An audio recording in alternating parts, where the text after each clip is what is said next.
Welcome back to Sun Valley Lanes in Lincoln, Nebraska. Along with Steve Simpek, I'm Larry Putney. Great to have you with us this morning. We have already crowned 2 state champions, Humphrey High, Adams Central, and now we head to Class B. The Hastings Tigers, Mount Michael Knights, and don't forget you can get a copy of these state high school championships just by logging on to NHSBF.com.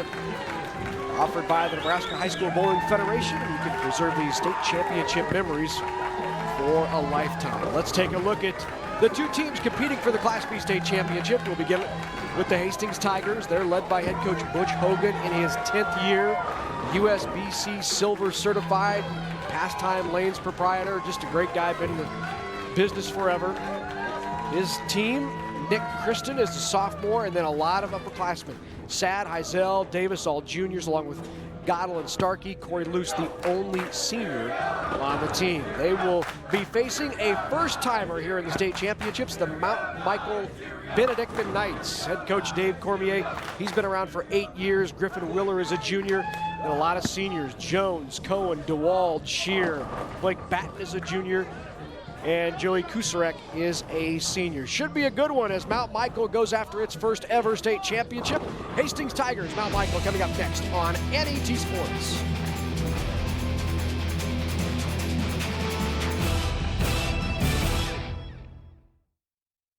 No matter how you look at it, animal agriculture helps Nebraska's economy.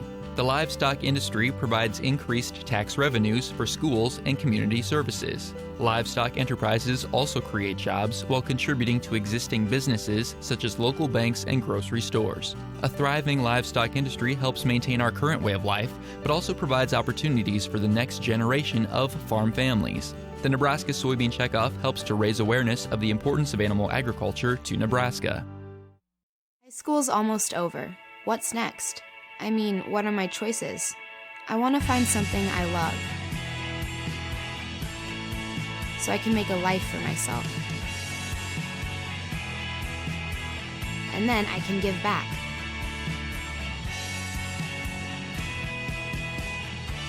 So, how do I get there? Take the next step with Education Quest College Planning Services by visiting educationquest.org. Behind the Outlet, Nebraska Public Power District is passionate about preserving and restoring Nebraska's resources. Whether rescuing fish during canal repair work, protecting avian species on the Platte River, or complying with all environmental standards at our power generating facilities, we actively balance our environmental responsibilities with meeting Nebraska's ever-changing energy needs. Nebraska Public Power District, always there when you need us. The journalists of PBS. They take the time to explore all sides of a story. That's why PBS is trusted more than any other television news source. You deserve nothing less. Trusted, in-depth, independent.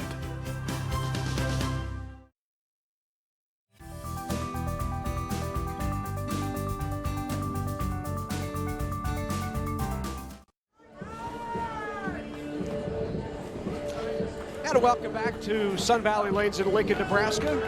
Reminder, you can also watch the 2013 Nebraska High School Boys Bowling Championships on your computer, your tablet, smartphone, whatever you got. You just log on to netnebraska.org/sports and watch the webcast anywhere. So if you have family members who maybe somewhere else don't have access to NET within the state, just log on and check us out. Getting ready for Mount Michael Hastings Tigers. Got them on my tablet, Larry. And my smartphone. and my dumb phone. Got it all.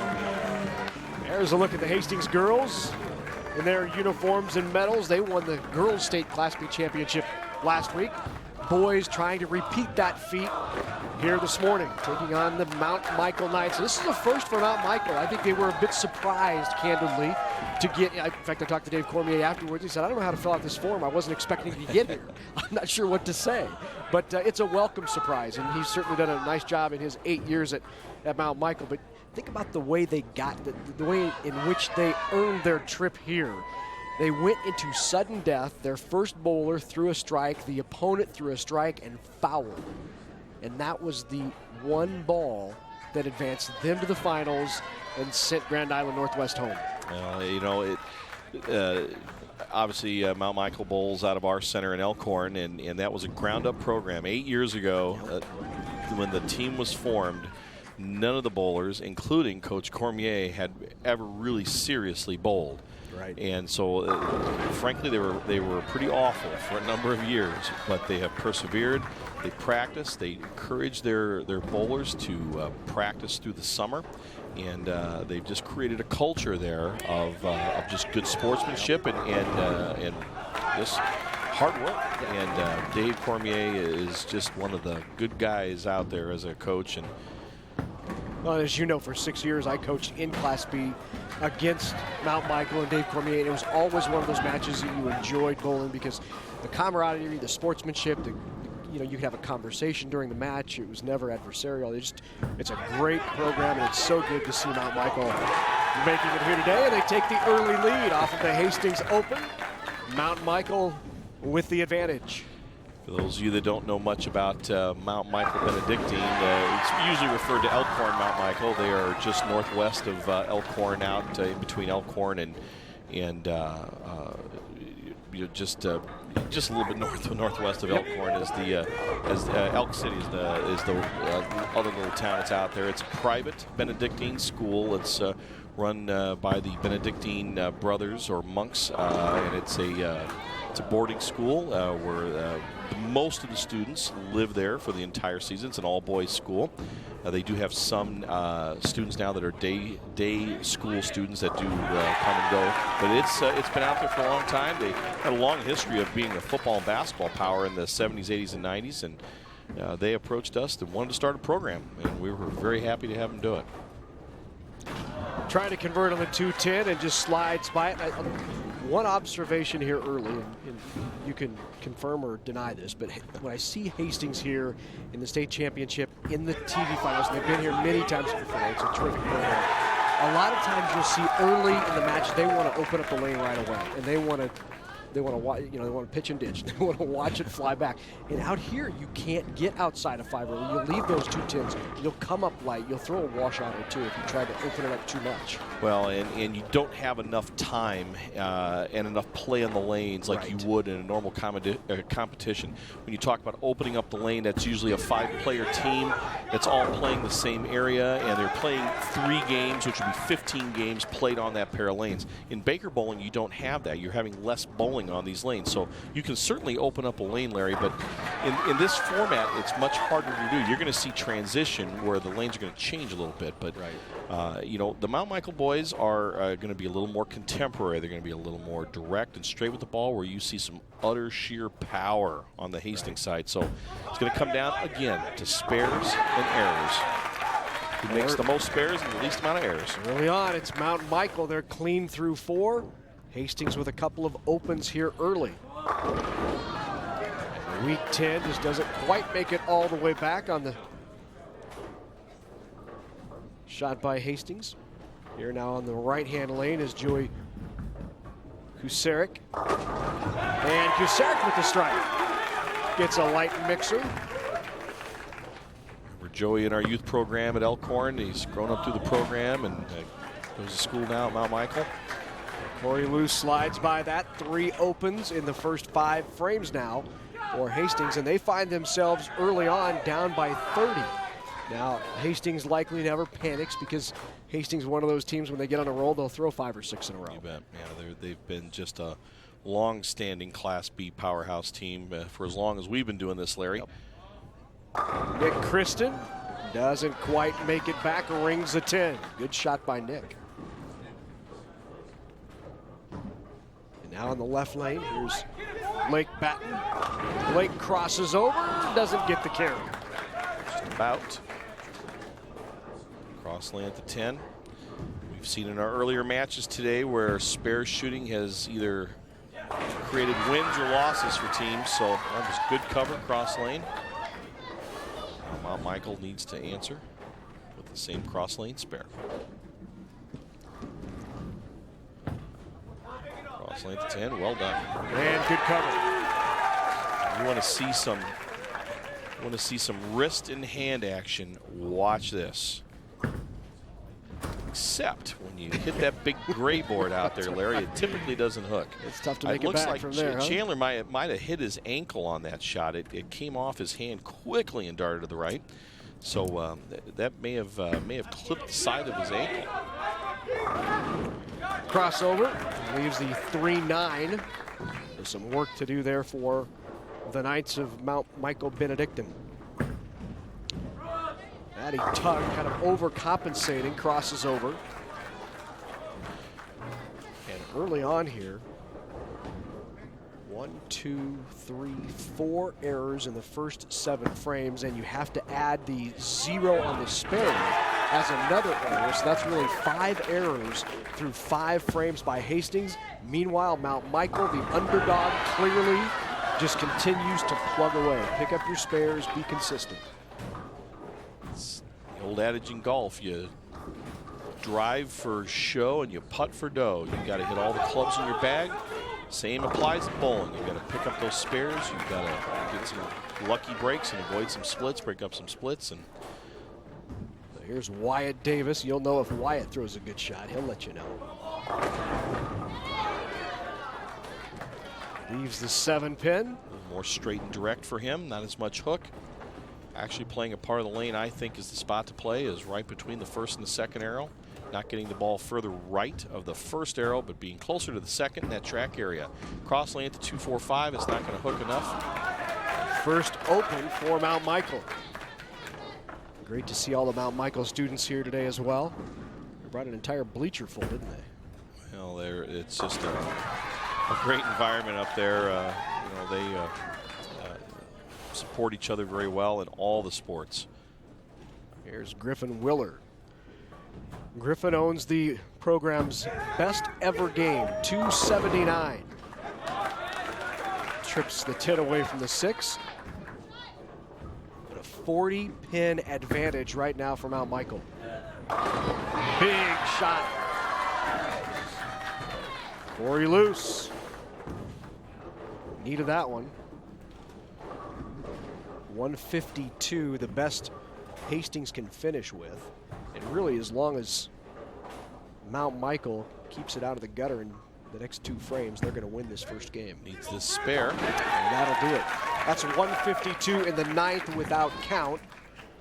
And the best Hastings can do is 152 if Corey Luce punches out.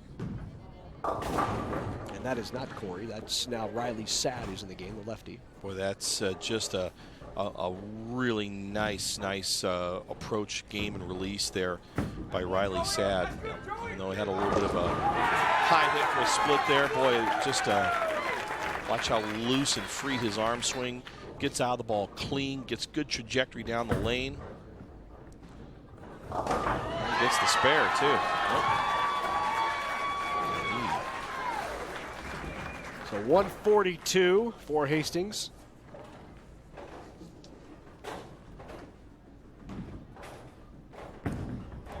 Turek here.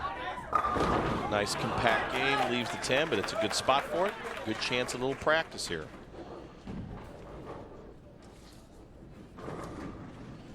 And there you see strike spare for a 142 by Hastings. That'll be their score. 162 for Mount Michael in the 9th. 182 if they convert this spare. Cross lane, well done. Oh, just slides by. So 181 for Mount Michael. So Mount Michael wins the opening game against Hastings. 181-142. And now on to the second game as you see assistant coach Chris Kristen talking it over with his Tigers. Sports fans, NET is for you. We bring more Nebraska high school sports than any other network. For more information on dates, times, DVD sales, and available webcasts, log on to netnebraska.sports. Make it /sports. Be right there, Larry. Dots and slashes, man. That's a difference. It absolutely.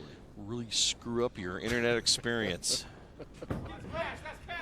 Down the lane, pretty straight, great shot. Good start by Blake Patton. High game of 223. Here's Nick Kristen. A little high. Leaves the 3-6-10. Looks a little tentative up there. Kind of cozied the ball a little bit. Tried to steer it up towards the pocket. There's Pete DeWald. Oh, big shot, doesn't get the break. Cross lane at the 3-6-10. Doesn't quite get the 10 out. A little uncharacteristic here of Hastings is from past years, a few more open frames than what I've remembered in the past. Cross lane at the 7, and that's got to hurry to get there too, and won't. So here's Riley Sadd, the junior. Riley, not in the starting lineup. Comes in now. Looking for a little help. Doesn't quite get it, but he did get the 3 out to avoid that 3-7. There's Christian Jones. Jones carries it in, rips it out.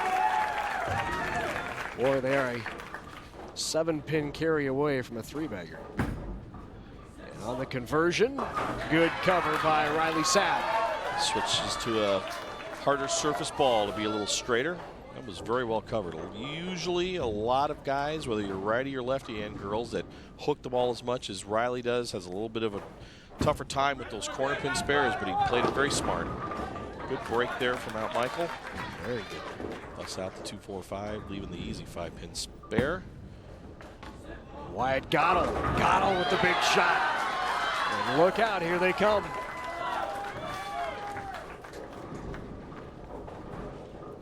It doesn't take long for the Tigers to string together 4 or 5. Well, Mount Michael just needs to continue to pick up their spares and make a game of it. Just covers it, does Griffin Willer. And now Wyatt Davis on the right-hand lane.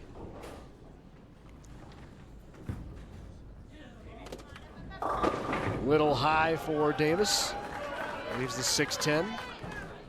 Now in the left-hand lane, Joey Kusarek. Kusarek, 31 ACT, wants to go to Nebraska, study chemical engineering. It's got a hook, Larry. So he leaves the 1-2-4. Look down the lineup of Mount Michael. If I start reading off accolades, it might take us all day. ACT scores, honors, scholarships, what they want to study. It's ACT scores are my golf scores. That's and right. I'm not very good. 1, 2, 4. And a good cover. Covered just like you need to do it. Like you said.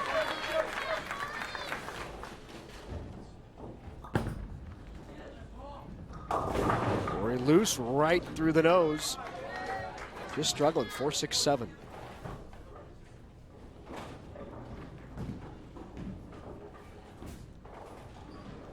Well, there's a lot of hook in much of the Hastings players' games. Absolutely. They really try to just rip the finger holes out of the ball, and we've seen that, of course, throughout the years, Larry, and we'll see it some more here coming up in our Class A match. But you've got to just get the ball to the pocket and hope for the best.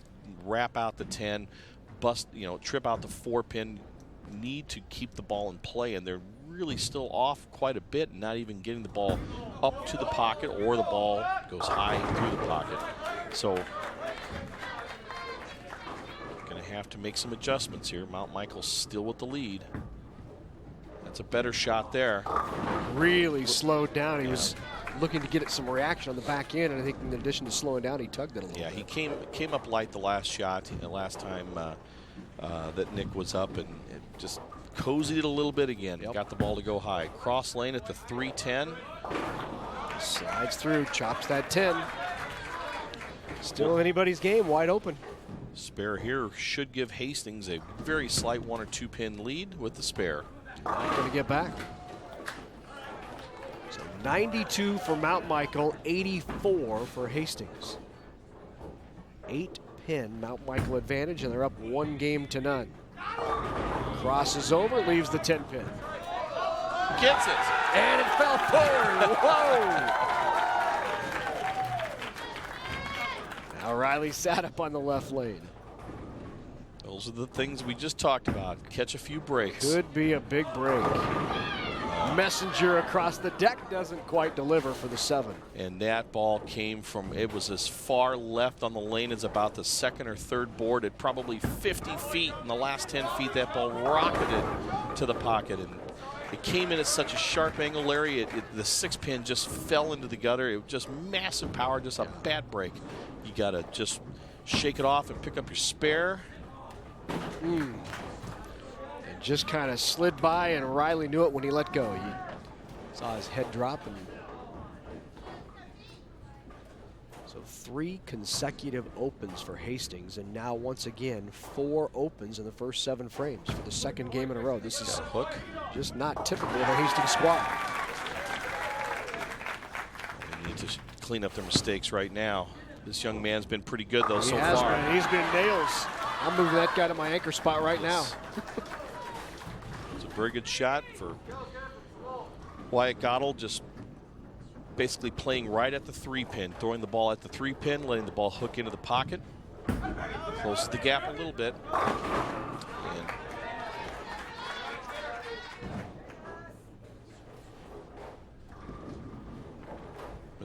Mr. Willer there just got up there and threw it as fast as he could. That's exactly. Pulled it a little bit. Oh, big shot. Big double for Hastings. It's the first double they've had so far in the first 2 games here, Larry. So one more and they take the lead. Griffin needs to keep this spare to stave off the Hastings comeback here.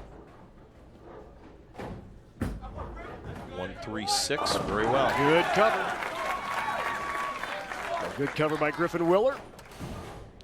And now let's see if Luce can tack on to that 2-bag. Make it 3. He does. Big shot by Hastings. Take the lead with that strike. 129-123.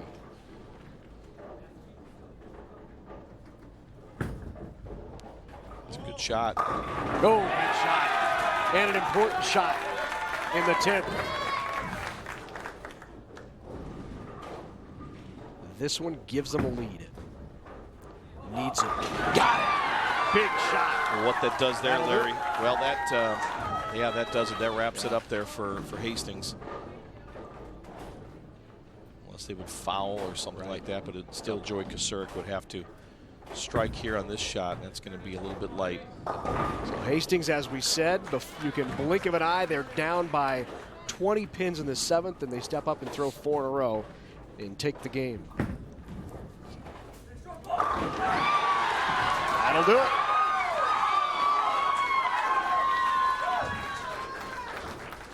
So 183 for Hastings.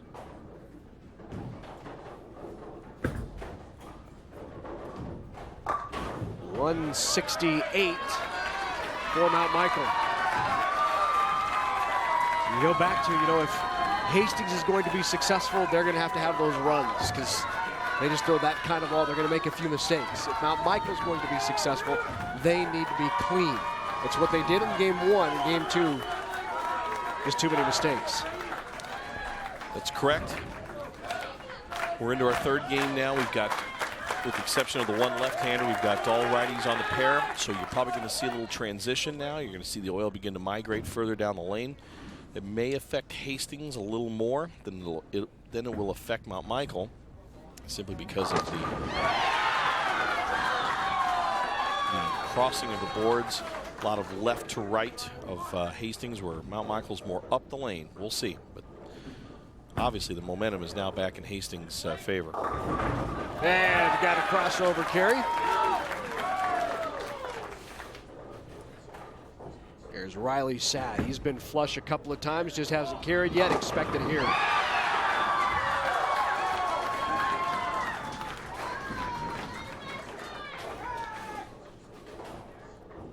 Mount Michael here, Peter DeWald can send a message out to Hastings that they're not going to be affected by the momentum change with a strike here, and they get it. DeWald shot. Mixer by DeWald.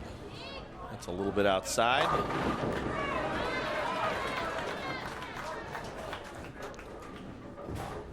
maybe a little quick there. Yeah, might have. The momentum has definitely swung, and it's got a hook. It's got a hook. And it does, and he carries it. Steering it into the pocket there. So as I said, Mount Michael's game is not stringing strikes together. They just need to pick up spares. Well, you know what? The strike's probably the easiest spare to pick up. So and an open frame by Hastings. So Mount Michael again getting out to a lead. They just need to hang in there and pick up their spares when they leave them. See what happens. Willer has been consistent around the head pin. Goes to Brooklyn. The Brooklyn. 4 in a row, Mount Michael. And now Wyatt Davis needs to answer. Pulled it. Carries the squasher. Trip the 10. Here's Kucerik for a 5-bagger. It's got to get up. Didn't quite carry that. Nearly mixed it up. Corey loose. Boy, he just nice ball. There it is. Wow. End over end roll. Still gets a big handful, a lot of revolutions, but the revolutions are forward, causing that ball to go into a heavy roll at the pocket. Just trim the lead to 11. Mount Michael needs to convert this spare and does. Gotta get there. Good call. Still a tight game through 5. Wake batting up on the left hand.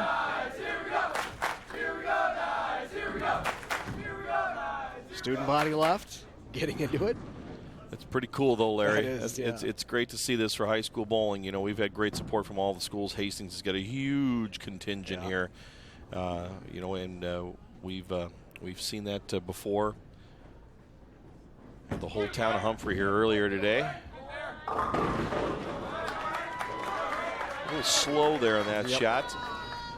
Maybe tried to overcorrect a little bit. Ben was just a little slower than he had been in his previous shots. Boy, Nick pulled that right into the oil and sat all the way to the hole. That's the lead to 9 pins now for Mount Michael. Need a spare badly here. As Hastings is mounting another charge. Cross lane at the 3 and the 10. Riley Sad seems to have found his line. Let's see if it continues. Oh, that's a tug. Good pin count. I can't tell you the same. Couldn't see the look on his face as he was facing the other way, but he just kind of had this look of, my gosh, what did I do? Exactly. Leaves the 10. This match is pretty much all even here. It's going to be based on count off of some of these spares, but within 10 pins either way. Good cover. It is dead even. Well, nearly dead even. 134, 136, Mount Michael by 2 in the 6th, and now a very important spare. Big spare here. Got to go cross lane at it. If that And a good cover. keeps that lead. Both teams with a spare working going into the 8th. Messenger tried to deliver. Just a Right good, simple game there. He throws the ball very well. That's Wyatt Gottle, and just got that ball down the lane, Larry, a little too far before it made its hook towards the pocket. Didn't have a chance to recover, and a washout now for Mount Michael, so this is beginning to slip back again in Hastings' favor. Cross lane at the 10, needs to convert. Good cover, big cover. And with that, Hastings takes a 1-pin advantage, and Mount Michael must convert here. He's got to go for this. He's got to get the ball to the left side of the head pin. This is the 1, 2, 8, 10. Ball needs to be on the left side of the head pin so it can kick the head pin into the 10. Didn't get it far enough over. Well, what that sets up here in the 9th frame is if Hastings here can strike, if Wyatt Davis here can strike, they're going to be in very good shape at the 10th frame and may take a 2-1 lead here. Good shot, and he got it. Big shot by Wyatt Davis. Must strike here for Griffin Willer. Kind of hard. It's a mix, it doesn't get the front. And this kid has just been throwing the ball lights out. Corey Luce. Expect squasher.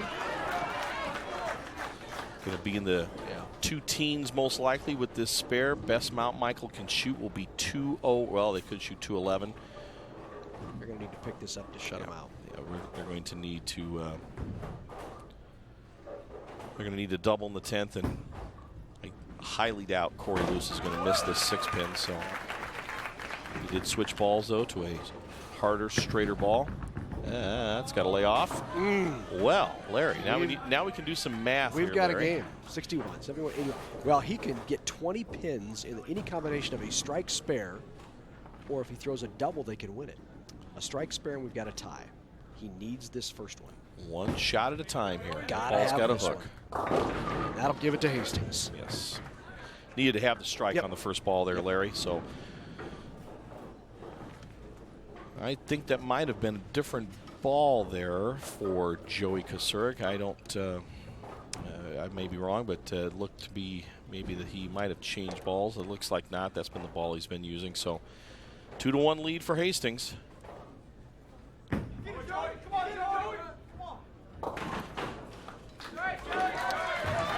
So Hastings 201 to 186, and Hastings has taken back-to-back games and now a 2-1 lead over Mount Michael.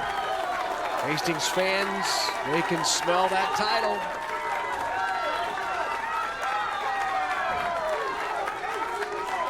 Fourth game on its way. Reminder, you can connect with us on Facebook, Twitter, add a comment, catch up on the latest Nebraska sports info. Just make sure to like NET Sports and Big Red Wrap Up and join in on our conversation. How can you not like Larry Putney on Facebook? You know that?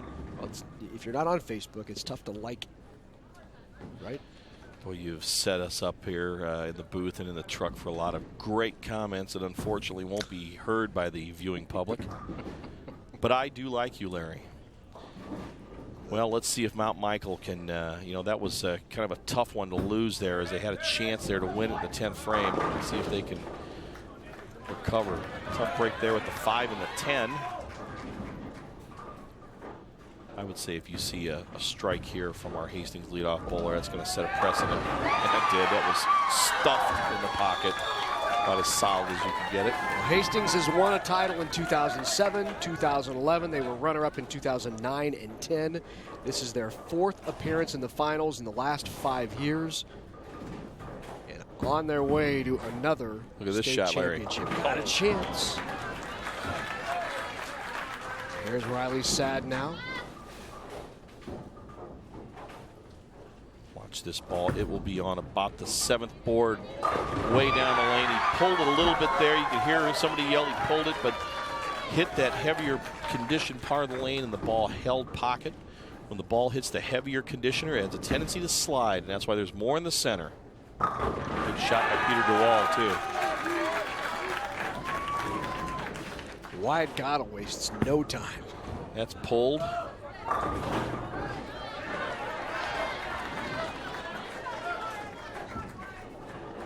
Well, who knows? We've seen both these teams go through streaks, and but just when you think one's going to pull away and really wreck the rest of the match, the other team seems to get back on its feet and come back. It's 2 splits now in 3 frames for Mount Michael. The big 4, the double pinochle, the 4, 6, 7, 10. Really on a strike. There's no sense to do more than just go for 2. And you got a little bit of a break there for Mount Michael with the chop of the easy spare.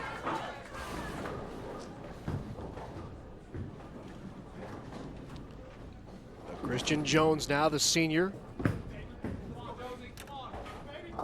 gets his 2.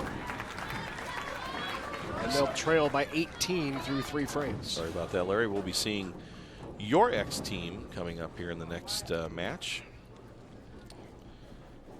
Team that moved up from Class B last year. They were in Class B, now in Class A. We'll see another round of great power bowlers, some contemporary, more in-between bowlers. It'll be an exciting Class A matchup again. I tell you, Columbus is very tough. Here's Griffin Willer. 1-2-4 left by Willer.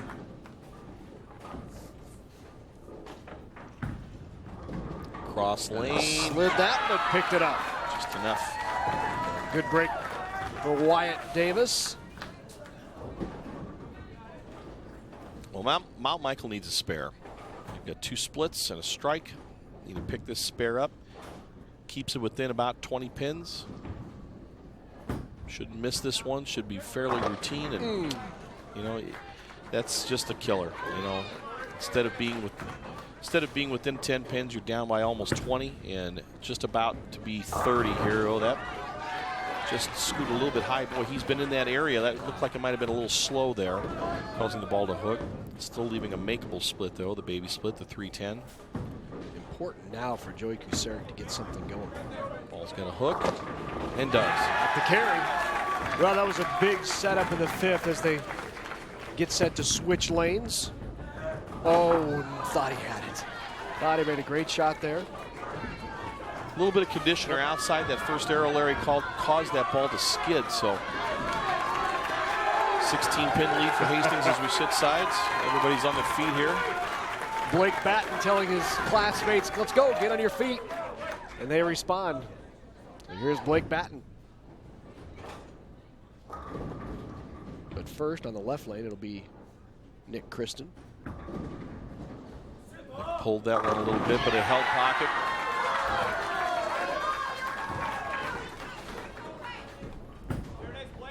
Right up to about the 12th board. Pulled it a little bit. Let's see if our lefty really winds this one up, Larry. I haven't seen him not wind it up. He's all the way over on the right side of the approach. That is a little too much wind there. Came off his hand really fast. Lost it the downswing. He's on a strike, so nothing hurt right now. He needs to really try to get good count over obviously a spare here. Cross lane at the 6 and the 10. That's going to have to hook a lot. All right, well. Who wants it? Well, Mount Michael has to want it more. They're down 2-1, so they have no room to give up any more points. That's just a bomb, that shot.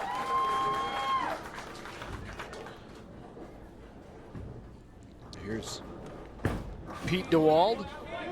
DeWald crosses over and gets the carry. They need to throw about 2 or 3 more onto that if they're going to have a chance here. Here's Chandler Heisel. That jumped a little quick too. Boy, that arm swing is just something to see. If our scoring monitors were about 6 inches lower, he'd be smacking it with the top of his ball. He really gets that arm way up there. That one came off of Christian Jones's hand a little fast. Coach Cormier is just telling him to just he wanted that pretty bad. Take a break there and relax.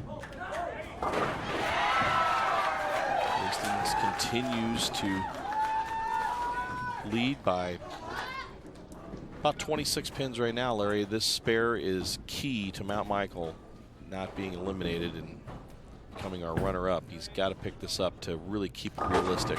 And just a tough break. Now a 40-pin lead now for Hastings. A strike here, and I think you can get the engraver on the trophy. Crossed over, 6-10, but shouldn't be too much work. And now Michael in a situation where they almost have to strike out. Yeah, pretty much. Those open frames are killers. 158's the best they can do. They've got to have this one. And that should do it. Even with a spare and a punch out now. 148 the best they can do, and a mark here gives Hastings the title. That's it. So all Hastings has to do is keep it out of the gutter in the 10th frame, and Hastings will win another state championship. They need 3 pins on the first ball. Well, you've got to hand it to, I'm sorry, Larry, you've got to hand to Butch Hogan out there at Hastings, and just the continual work that they do with youth bowling in Hastings. You know, it's just that little part of the central part of the state that they just keep sending talent this way, you know, and you know, they continually move players up and make better players out of them. 10 years Butch has been at it, along with Chris Kristen, his assistant coach. They won the title in 2007, 2011, and they're going to win it again in 2013. Gabe Cohen comes in relief. They'll finish out the 10th frame from Mount Michael. Looking young two-hander is Gabe. It's always the skinny guys that are the two-handers. Yeah, well, guys that are a little more stout like me, I don't know, I must have something in the way to stop me from doing that. Like age, brittleness of bones, things like that. Hastings is going to be, with this spare, going to be in the 160s or 170s. Here's a look at Matt Starkey getting an opportunity, the junior. Hang on, and he covered it. Let's go, Coach. You put me in for one shot to shoot the 10 pin. What are you trying to do to me? Are you serious, Coach? Well, Gabe Cohen with a 9-pin count. They'll close it out 124 in game number 4. And now the final shot by Matt Starkey will close it out. oh boy. Look at that, that'll turn it over. And a state championship once again for the Hastings Tigers.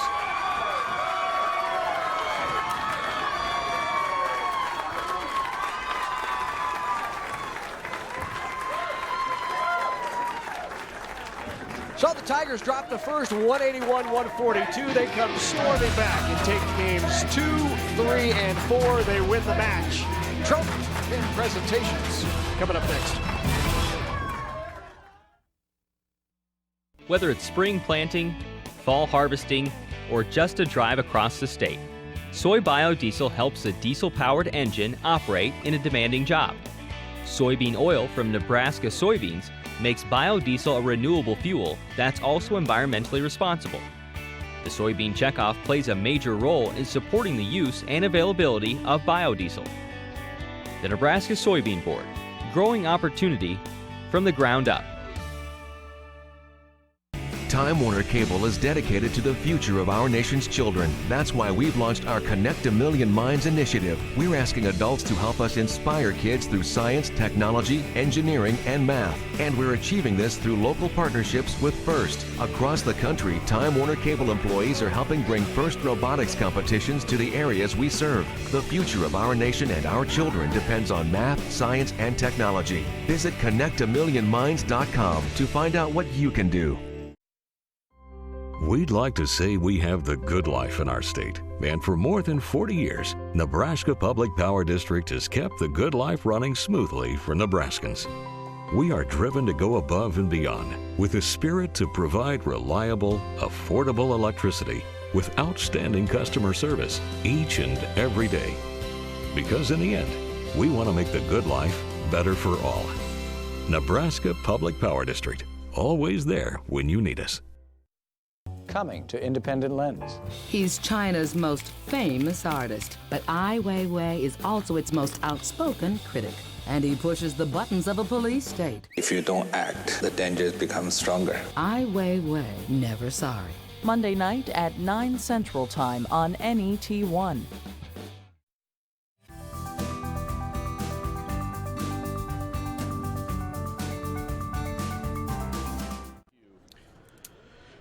And welcome back to Sun Valley Lanes in Lincoln, Nebraska. The Class B State Championship is in the books, and once again, the Hastings Tigers knock off Mount Michael Benedictine in 4-3-1. Remind you, you can get a copy of the 2013 Nebraska High School Girls and Boys Bowling Championships on DVD. Just log on to NHSBF.com and preserve those memories for a lifetime. Butch Hogan from Hastings is the winning coach, Corey Luce the winning senior, and with both, here is Steve Simpak. All right, thanks, Larry. Corey, you're the anchor bowler. You're there for a reason. You know, it seems like you guys had maybe just a little bit of trouble at the beginning of the match, trying to get adjusted to the lane conditions. What was Coach Hogan telling you? What were you trying to do to rally the troops to get lined up? Just be confident. We're a team like that. We can come back in anything. We're a confident team, and we know how to get it done. Well, it's good. Coach Hogan, you know, I've known you a long time, and you guys are a fixture here, so this is your second state championship in 3 years. If I remember right, you lost to Pius a couple times, but then you came back. So is this any different than the others? What was different about this team compared to your past state championship teams?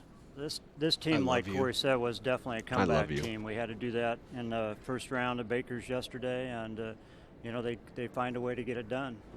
They definitely can put some strikes together when needed. Well, I've seen you bowl. It's the same power game you have at your personal game that all these young guys just rip the cover off the ball. I'm sure that's translated down from your personal bowling game. Yeah, that's why I hardly bowl anymore. They stole it all. Well, it's just a great cross-section of different shots and different bowlers and all that. And you've got a young team coming back for next year, just one only senior. That's great. Well, congratulations. Hastings Tigers, second title in 3 years. Larry, thanks. Back to you.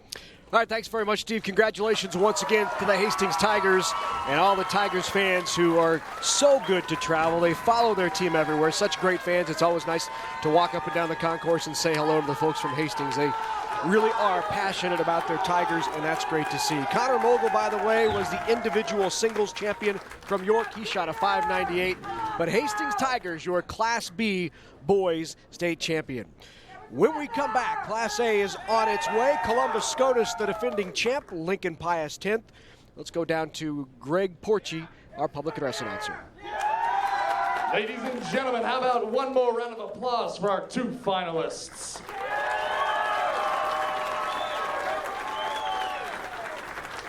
And now for the awards presentation. Your Class B boys runner-up, the Mount Michael Knights. Coached by Jimmy Bender and Dave Cormier.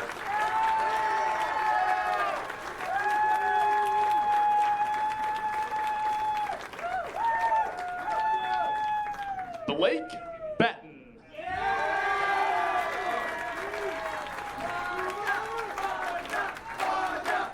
Peter DeWald.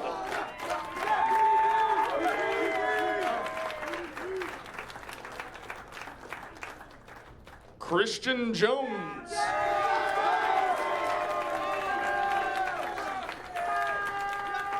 Griffin Willer.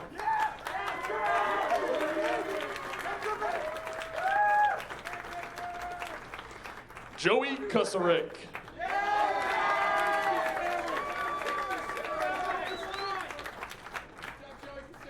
Gabe Cohen.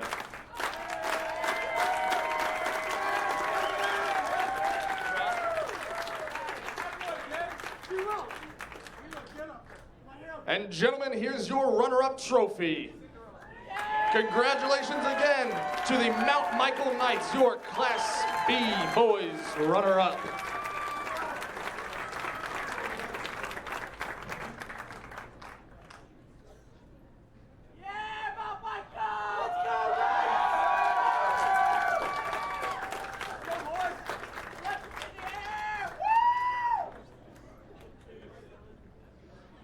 Now, here is your 2012-2013 Class B Boys Champions, your Hastings Tigers.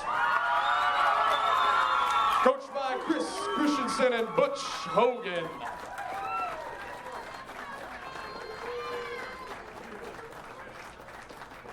Nick Kristen.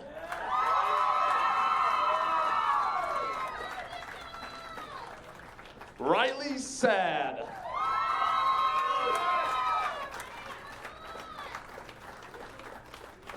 Chandler Heisel.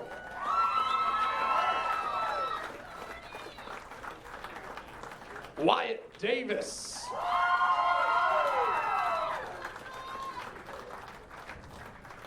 Corey Luce.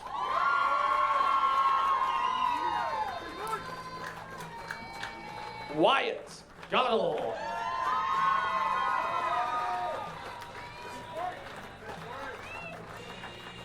Matt Starkey.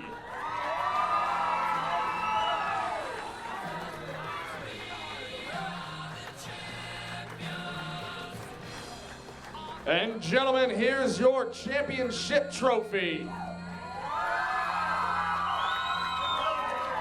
Once again, congratulations to the 2012-2013 Class B Boys Champions, the Hastings Tigers. Congratulations one more time to the Hastings Tigers. They are the Class B state champs. When we come back, Class A is just ahead. Lincoln Pius X, Columbus Scotus for the title in Class A when we come back on NET Sports.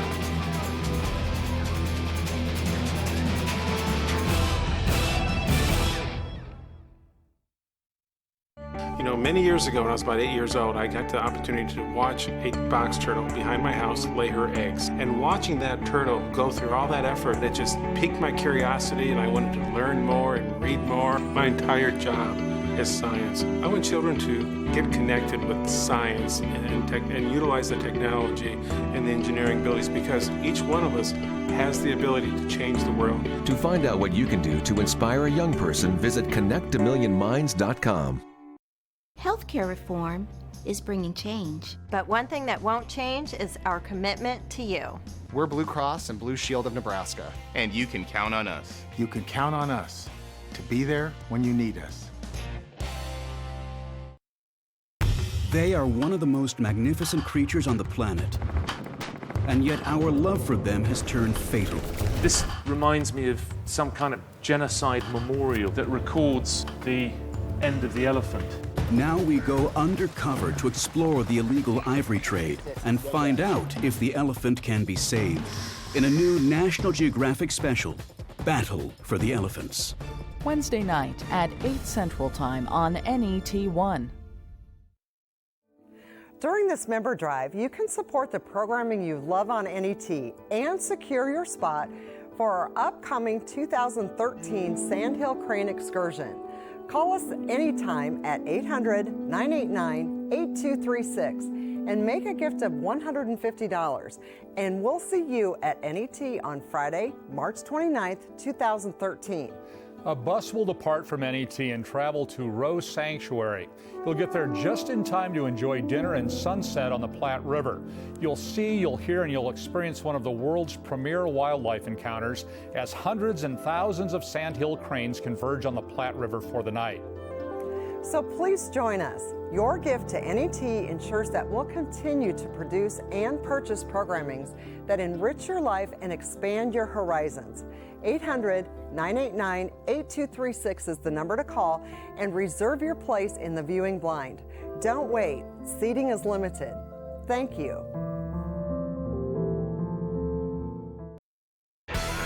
They started a revolution. Women are changing the way they're thinking about themselves. We were so in your face. There were so many of us. To turn wrongs into rights. What unites women is the refusal to be manipulated any longer. And inspire generations of women to make their own way. It was exhilarating as we were breaking new ground. Makers. Tuesday night at 7 Central Time on NET1.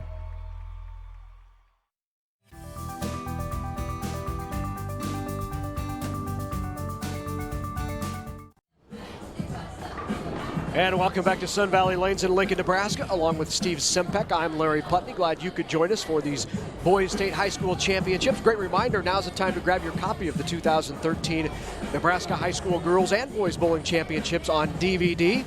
They are offered by the Nebraska High School Bowling Federation. Just visit www.nhsbf.com. Pick up your copy and preserve these memories for a lifetime. The memories will be of Lincoln Pius X and Columbus battling for the Class A Boys State Championship. Here's a look at the lineup. Rod Mahacek in his first year as head coach. Colin Kohler, John Post, Will Thorpe, John Massinelli, Nick Schuler, Peter Massinelli, the lineup for the Thunderbolts, and for the Discoverers of Columbus, head coach George McCarthy in his third year. Keaton Swanson, Nick Honkin, Justin Olson, Adam Starzyk, Dylan Krings, and Cutter Block. Should be a good one. Two teams looking for state championships. Pius, the defending state champion, Class B. Columbus looking for another state championship. It's fourth in 7 years. We'll have it all when we come back right here on NET Sports. What inspired me to pursue a career in technology was the fact that I have kids. We need the internet. They wouldn't be able to do any of their research without it. It's really important for our children to think science and technology is important. I believe that all kids should look towards technology because that's where the world is going. Get involved in all of the science activities because all of that experience can lead you a long way. To find out what you can do to inspire a young person, visit connectamillionminds.com. High school's almost over. Now what? I wish I knew what to do, or even what I can do. I know I want something more. Something I can be proud of.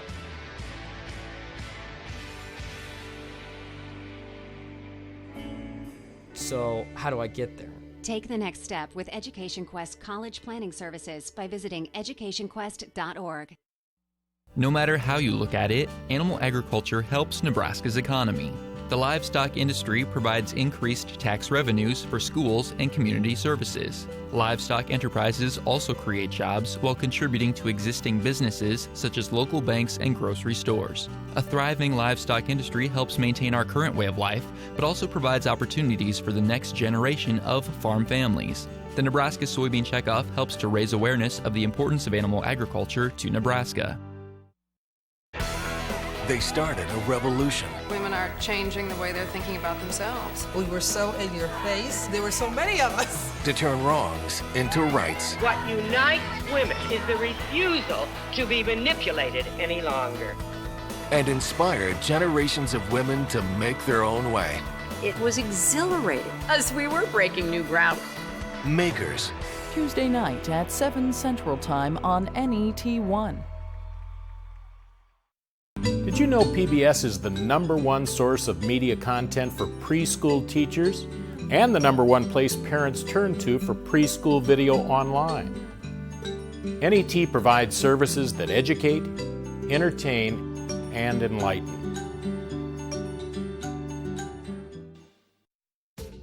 Go online with NET News for our one-on-one discussions with Nebraska policymakers each week on Capitol Conversations. NET News reporter Fred Knapp explores the issues important to Nebraskans, and he'll introduce you to the state's decision makers.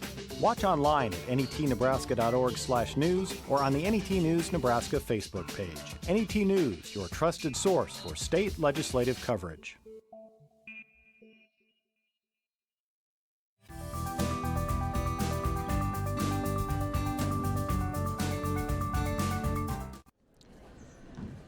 We're back at Sun Valley Lanes in Lincoln, Nebraska. You can also watch the 2013 Nebraska High School Boys Bowling Championships on your computer, on your tablet, your smartphone. All you have to do is log on to netnebraska.org/sports and watch it on just about any device you have. It's available around the world. netnebraska.org/sports. Toaster? Can you watch it on your toaster? If it's internet enabled, yes. They've got those. Yeah, that's what I've heard. They've got them. You That's get them crazy. at Walmart, Sam's. Internet toasters. Crazy stuff.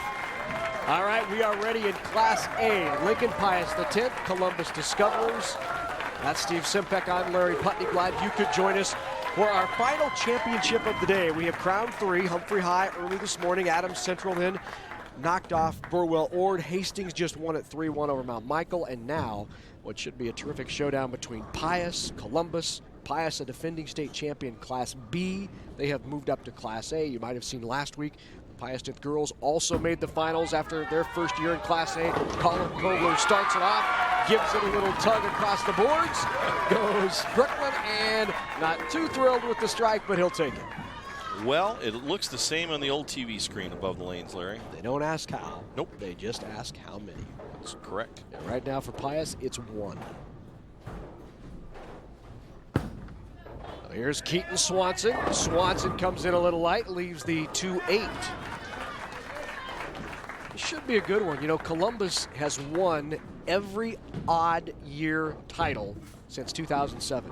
2007, 2009, 2011. This is 13. We have phenomenal statisticians here at NET. Dig that stuff up. Can't beat it. John Post leading the 10 pin.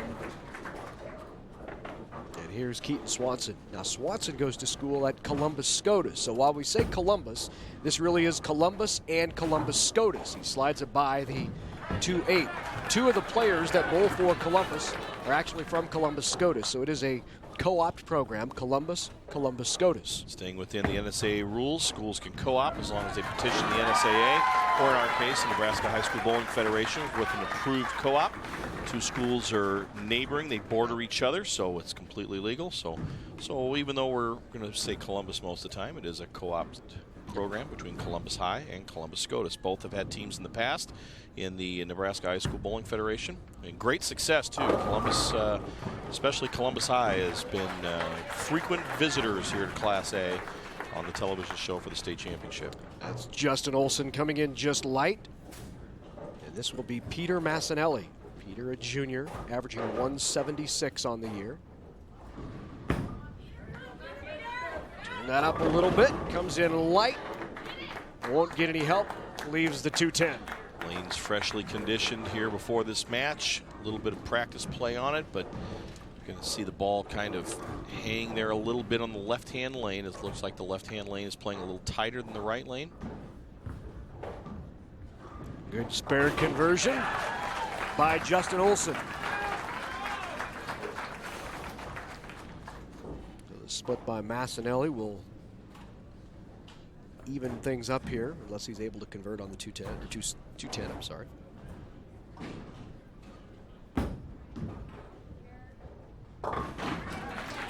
He covers the 2.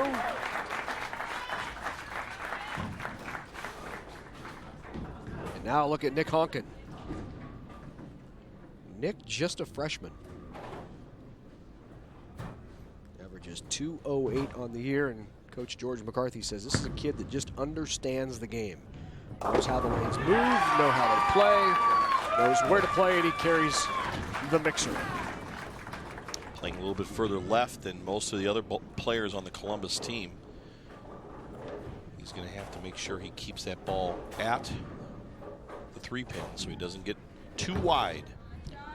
So there's John Massinelli. He comes in a little high, and Massinelli here's the 4-6-7. Massinelli averages 201 on the year.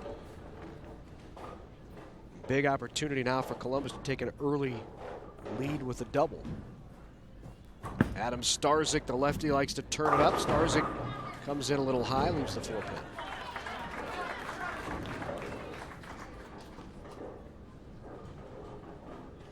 They will have the lead after this frame, but could have been up by 20 with a double there as Massinelli is on the 2. There are 3 Massinelli brothers that bowl for this Pius team. John Massinelli, his younger brother Peter, and their younger brother Tony, who's on the JV squad. It's good. We need to have more players in the chute to come up. Yeah, the critical Massinellis. Tell mom and dad not to stop. Keep them coming. Well, here's Nick Schuler. Nick Schuler averages 215 on the year. Clearly Pius's go-to guy. Great shot right in the pocket. Rips a 10-pin. Remember him from last year when that other guy coached Pius. And that's right. Nick's got a good fundamental game. Compact swing. Doesn't give the pocket away, meaning he doesn't try to cover too many boards. Here's Dylan Krings, and Dylan Krings rattles the cage and knocks down 10. So 12-point lead early on here for Columbus Scotus. And Schuler's going to hang on and pick up that 10-pin. Good solid play by Nick Schuler. I will admit to the awkwardness of being up here instead of down there. It's the first time, Pius has made the championship now 4 times in 5 years. Previous 3 times. Well, we had fun up here in the booth with you down there. I bet you did. Well, look at it this way. You laid the groundwork for the program, and Pius has been up there for quite some time. You worked hard in the off-season with middle school program and bowling camps, and that's how it should be, Larry. I mean, I'm not saying every high school needs to have those, but boy, you know, if you're a forward-thinking person in this industry, you want to develop young talent. And with bowling hopefully on the cusp here, becoming a NSA sport here, hopefully very soon, pays dividends. Look ahead and plan ahead like that. Big shot by Kohler, but the Keaton Swanson double extends that Columbus Scotus lead to 22 pins.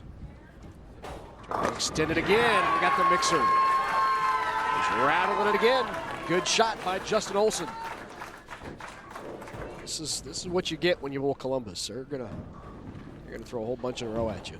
Well, Dylan Krings, Adam Starzyk, those are all names that have been around a little while. Starzyk, just a sophomore. Remember him from last year and their runner-up appearance. Dylan Krings, a junior. 5-pin forward is John Post.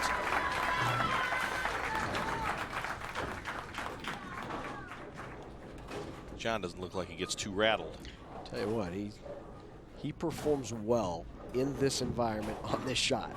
Seen him for this is third year now.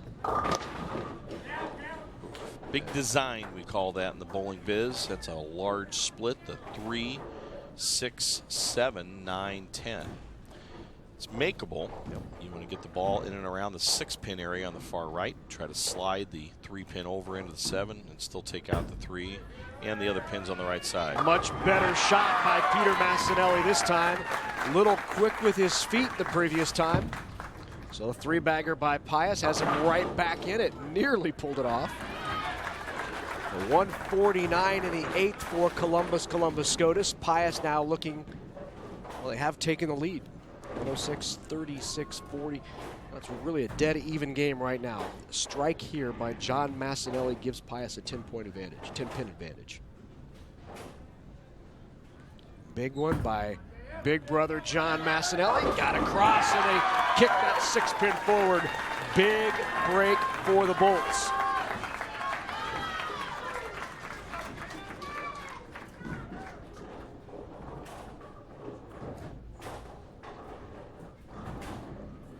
$17-pin lead right now for Pius. And they'll return the favor, crosses over and kicks the 4-pin forward for the lefty, Adam Starzyk.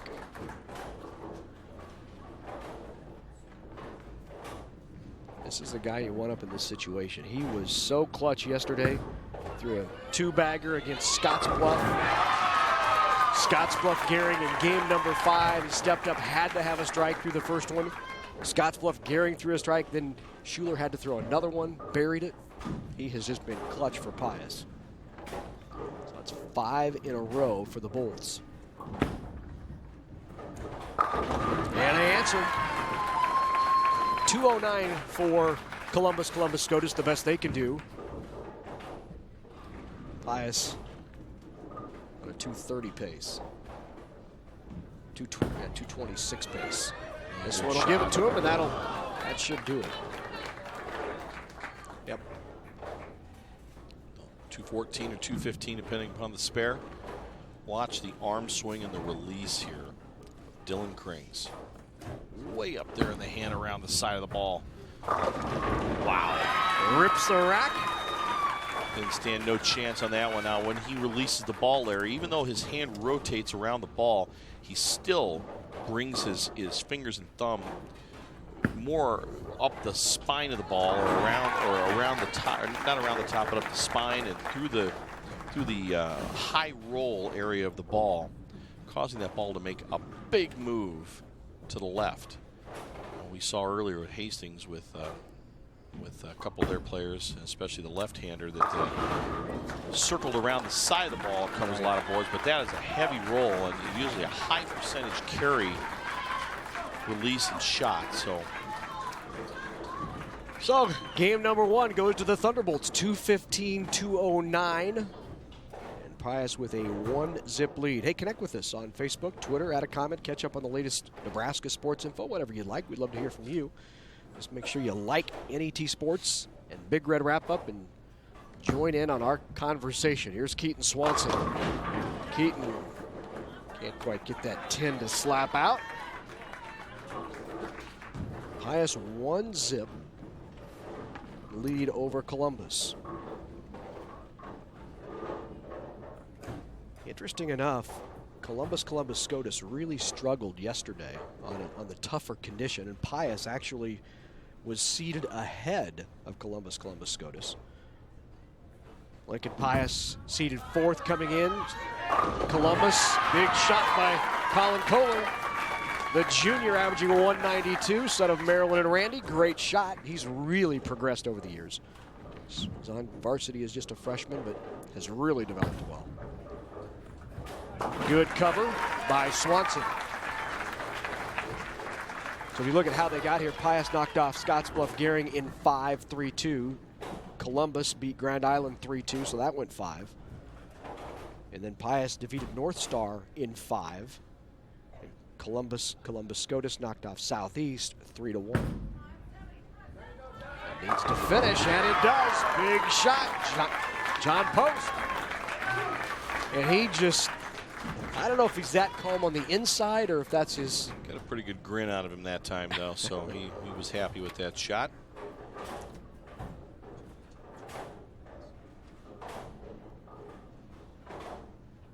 Keep momentum from slipping away from Columbus. A strike is needed. Too much speed there. Too much fall a bit wide. Yep. 2-4-5 for Olson. This would send out a shot over the bow to Columbus if Pius could strike here and open up with a 3-bagger. Well, the Discoverers won't be too concerned. That sits. Rip 9 right through the rack by Massinelli. Good shot by Peter.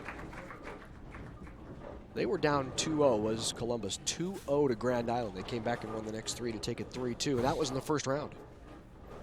Tough spare, the 2-4-5. And that right through. Haven't seen that happen yet today, but we've seen it missed on the right, but you can always come through a little quickly and chop off the 2 and the 4. So it's typically best to go straight at that spare and not hook it into it.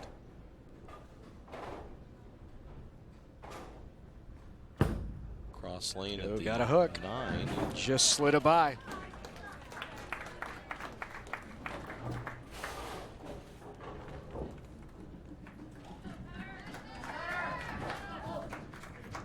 Okay, cutter block. It's gonna first look at cutter. Another lefty.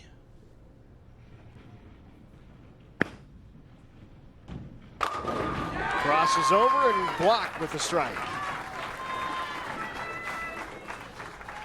So that will bring up John Massinelli.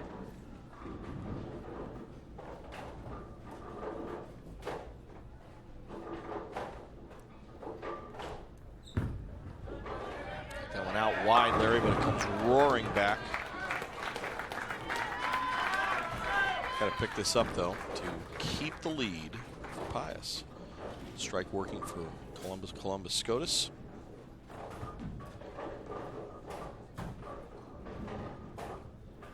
Here's the lefty Starzyk.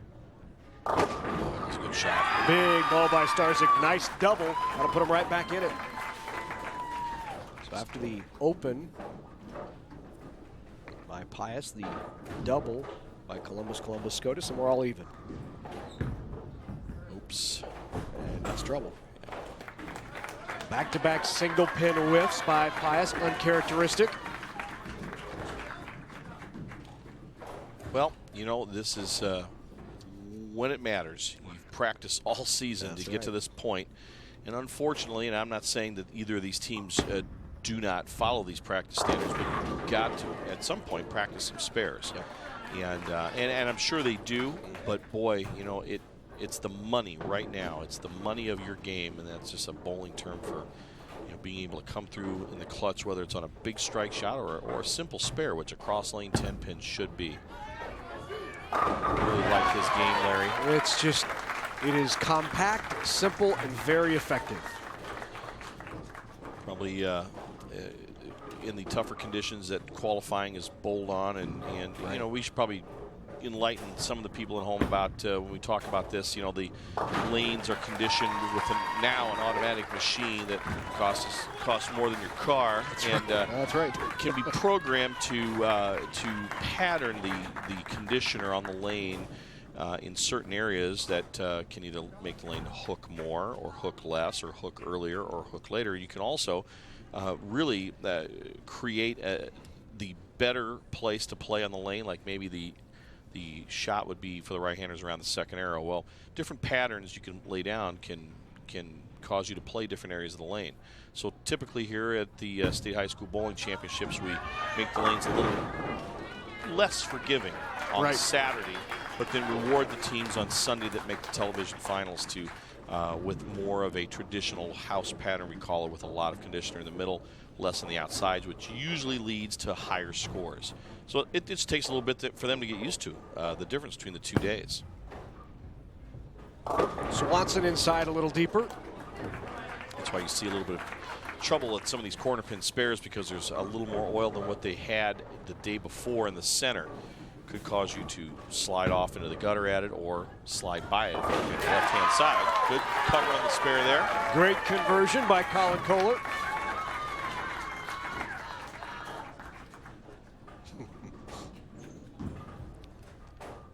All right, here's Swanson now.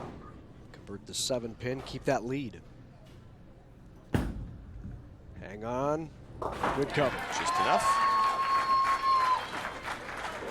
So they hold on to that 8-pin lead, 94-86 through 5, both working on the spare. Remember last year, John Post at one point had threw 4 in a row in the television finals. And as he would walk back to the bench, he held up 4 fingers. That's right. Remember that? Yep, that was just about as emotional as we saw him at any point. That's right. A big shot there. He's struck his last 2 times up. 7th frame here for Columbus. Columbus Scotus needs a strike to keep it within 10. A little fast. 2-pin, got it. 2-pin forward, big shot. Justin Olson. So here's Pete Massinelli. Pete, a junior. Coach Mahacek would say he's the most improved bowler over the course of the last season.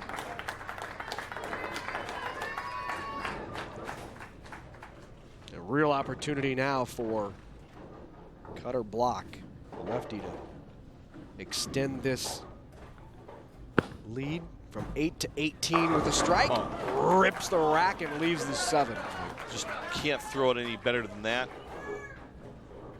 Right down about the 7th board, which is where the left-handers have been playing so far on our telecast. Ball makes a great move to the pocket. Just a tough break.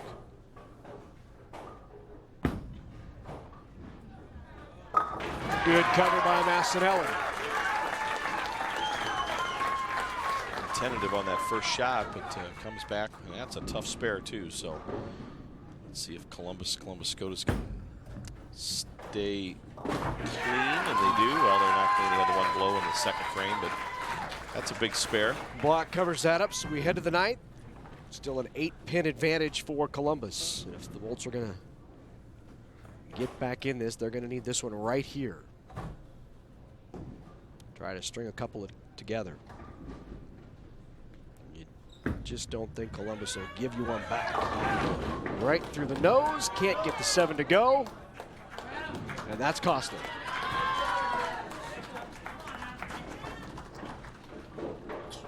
So here's Adam Starzyk. Starzyk, the lefty.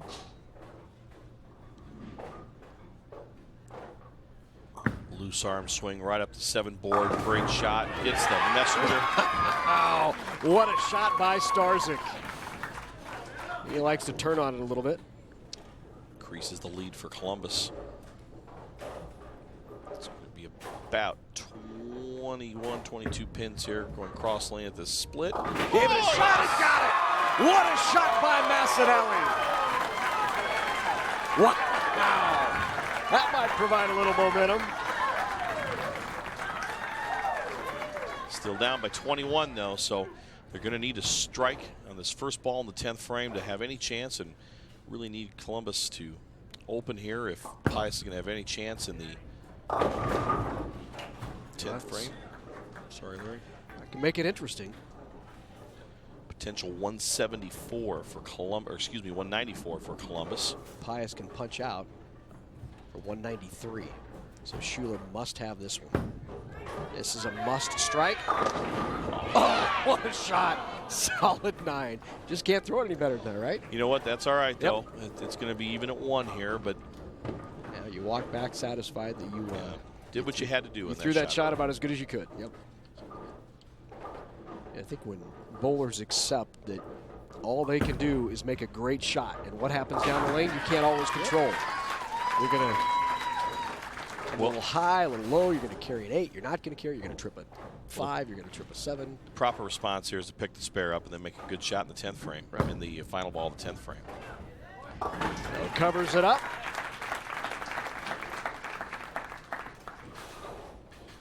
Best Pius can have is 182, 184 already in the books for Columbus.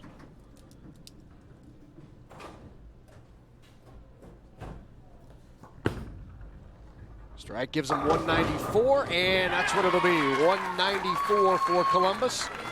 After dropping the first, they come back and take game number 2, 194 to 180 most likely. 2 if he strikes here. 178. 178. Might have been checking out a line, a little area check there, right? It's a good opportunity to see what you have at certain places. You bet.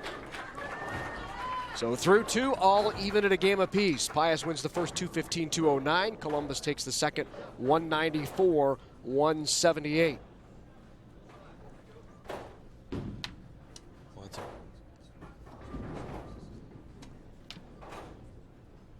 I think these two teams, Larry, are pretty much even when it comes to, I'd say, talent. I'd say experience.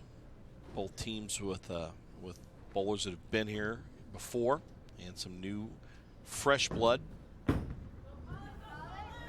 A little quick and left it right. Did Kohler.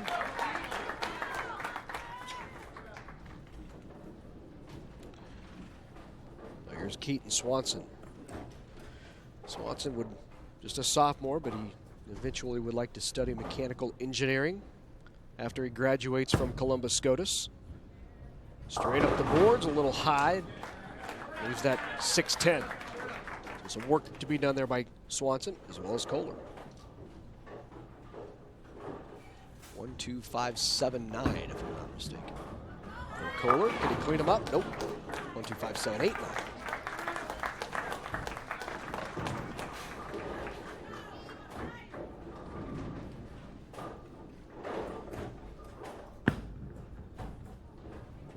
Slipped by and kept the door open. Well, it's a makeable spare that you need to make. You know, you need to not, in this setting here for the state championship on this stage, you need to pick those up. Pius can send an answer back with a strike here. Does it finish? And it does. John Post with 3 strikes, keep that team loose. That's his 4th strike. 4th strike in 5 shots.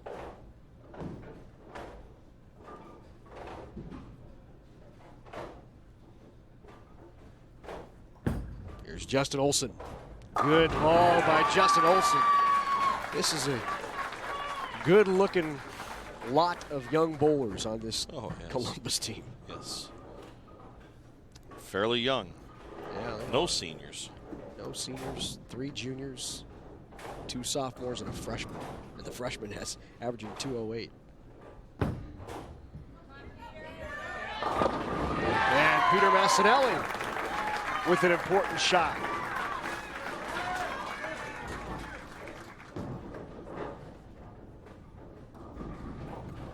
See if our 2 left-handers can continue to excel for Columbus. Both struck their last times up. Cutter block the lefty. Way out on the lane there. Boy, that ball was lofted at least 15 feet out on the lane. Ended up pulling the ball, so makeable spare, cross lane at the 4. See if John Massinelli can strike. Who actually he picked up that tough split in the last game. Got to get down the lane. And it does. Trips the 4. Barrel of that head pin came off the wall and kicked that 4 forward. Starting to see the lanes transition just a little bit. It's going to have to skid. And it does, just enough. Well, here's your money player for Pius. Absolutely. Nick is just has a simple enough game where he's not going to get in too much trouble. 4-bagger here would be really, really tough for Columbus to deal with. Good shot, comes in just a little high. Looks like he was a couple boards left of his target. Yep. So here's Starzyk again. I think the lefty's only missed once too. Starzyk struck all but once, I believe. It's a good shot. And again. Big smile there. Starzyk, a high game of 299, 718 series. He said he left a solid 10 in that 299. Pick the 4-pin up here. No problems.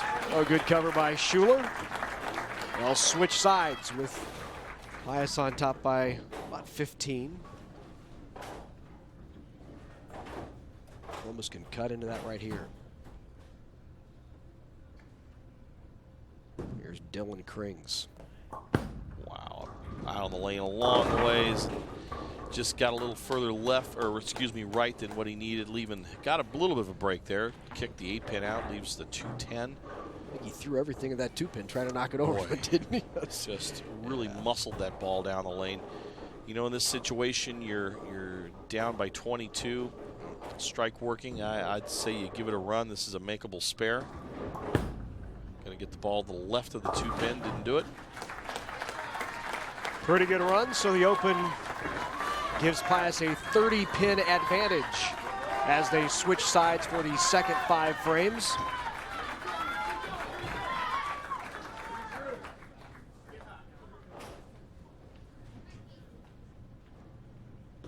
Mentioned off the top, Pius surviving 2 5-game Baker matches yesterday to make it to these finals. They beat Scottsbluff-Gehring in 5 and then Lincoln North Star in 5. Scottsbluff-Gehring was close in game number 5. Schuler had to throw a couple of strikes to win it. Good ball there by Swanson. But against Lincoln North Star, Pius ran away with it in game number 5. Beat him 204 to 147.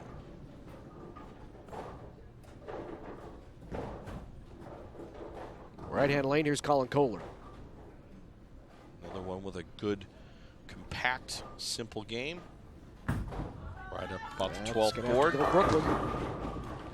Yeah, he set that one down a little bit. Had kind of a, you could hear an audible, kind of a loud thump at the foul line. When that's a little louder than normal, it's a sign that the ball comes off your hand early. That reason. Hang on, Keaton. Just slid by on the left side.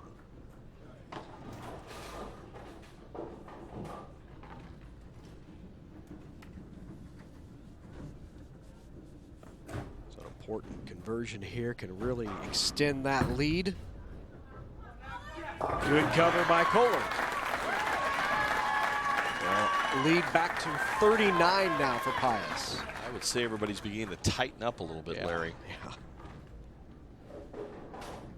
See if Justin Olson, he likes to rip on it a little bit, see if he can loosen things up here for the Discoverers / Shamrocks. Struck his last time up. Oh, great ball. Oh, we talked about it earlier. That's all you know, you make a great shot, and you have to walk back and say, you made a great shot. It's too many times you see some young players get really upset over solid 7, solid 10, solid 8. And it impacts the shots they make after that, which is exactly the opposite of what you want to have happen after you make a great shot. And look at Massinelli continue to light it up. It's another one, right? Well, it was either 4 or 5 fingers there. He's going to have to use both hands if he gets any more. Yeah, he's keeping that team loose, I'll tell you that.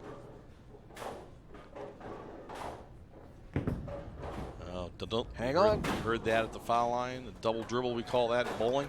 It's not a penalty like it is in basketball or a foul, but usually doesn't bode well when you hear that. So Pius is cruising along here.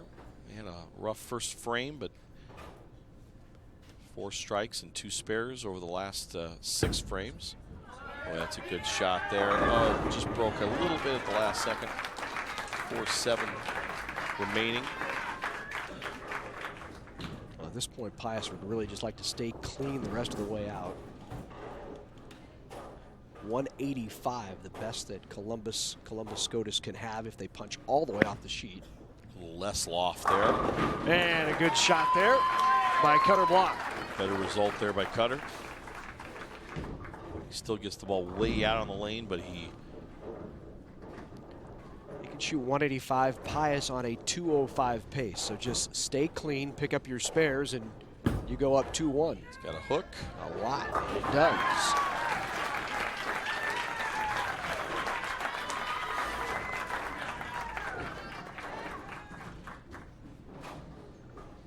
So he must strike here to stay in it for Starzyk.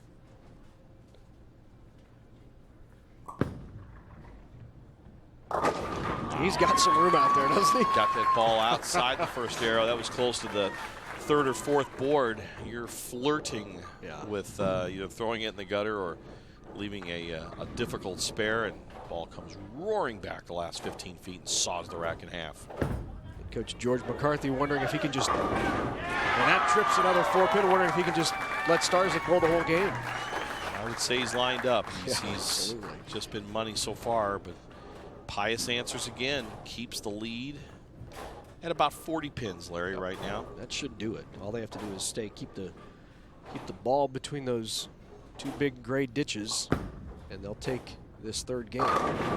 Good shot by Dylan Kring. So they're getting warmed up for the next game. 3 in a row here, getting a little confidence back. Here are the Discoverers. 185, the best they can shoot.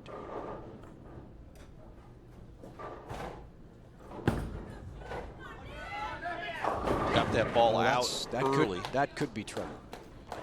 So I might have spoken a little too soon.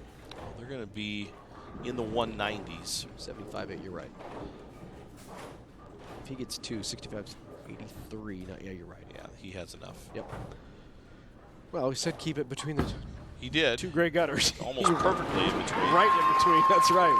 Best Columbus can shoot is 185. Right. So with 2 pins here, they'll be in the 190s. They're good enough. 91. Well, there it is, 191 for Pius, so they will take game number 3. But you feel the difference between the 191 that Pius just shot and the 185 that Columbus is about to shoot. You just feel the momentum. It does, but then you look at the 6th and 7th frame there, you see 9 open That's for right. Columbus. That's, you know, next time they have to shoot a single pin spare, that you know, could be going through their mind. So 185, 191, Pius wins it, goes on top 2 games to 1. Pius 1 away from picking up their 4th state championship in the last 5 years. They've won 3 of the last Class B state titles. This their first foray into Class A. And they've accounted very well for themselves throughout the season, an 11-2 regular season record. Bowled particularly well late in the season. They did lose to Columbus early in the year when these 2 teams went head-to-head. boy, he has just really thrown the ball very well and has left tap after tap.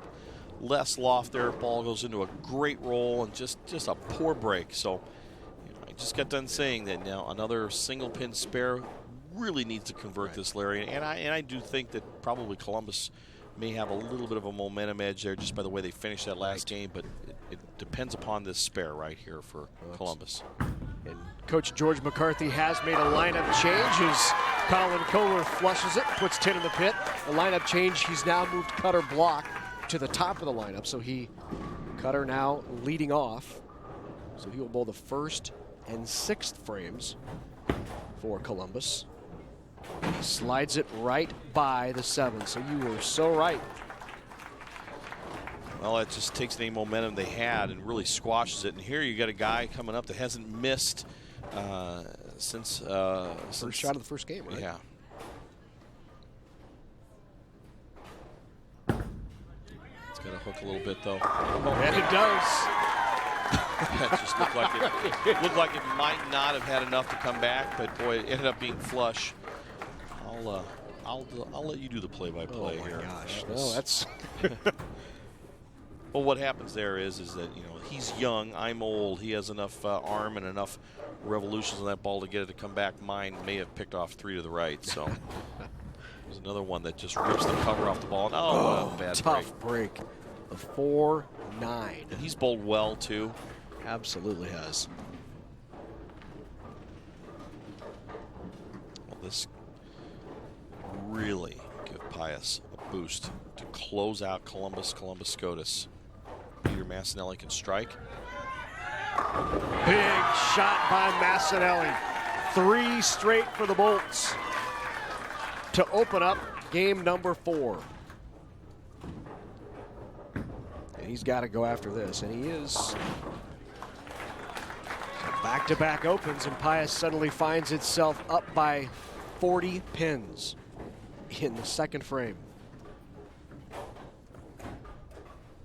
And now what you don't want to do is let your foot off of the gas. Makeable spare, nothing hurts. It's got to move on. Make sure you pick it up, obviously. Nick Honkin here. Nick averaging 208 on the season. Wow. Columbus cannot buy a strike right now. This is where you look around and you think, okay, what did we do wrong? Because they have just made back-to-back great shots. They leave a 4-9. Then they leave a solid 8. It wasn't 4-9, was it? Yes, yeah. it was. 4-9 and then a solid 8. And those are just great shots.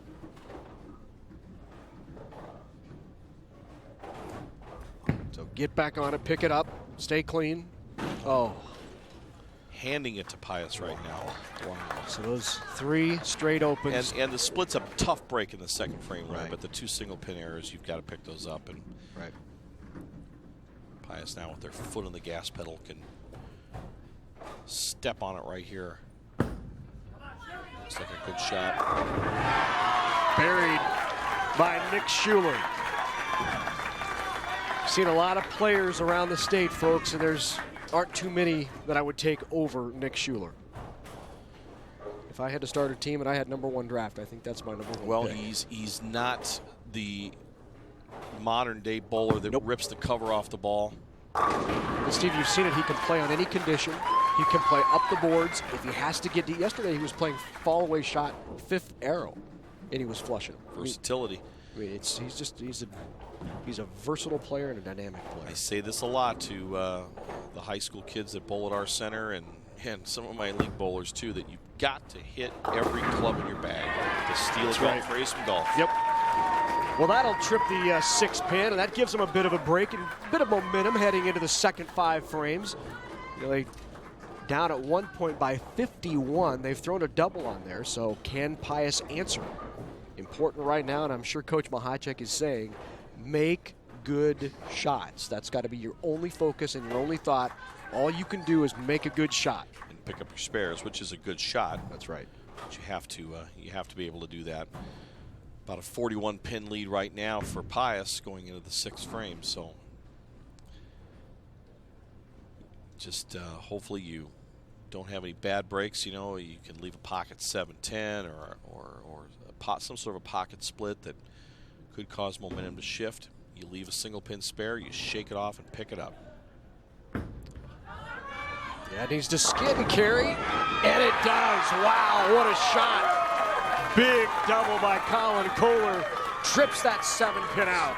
Something had his teammates laughing back there while he was bowling. That was his teammates. Something happened there that had him chuckling, and well, yeah, I'm sure it was John Post saying something, right?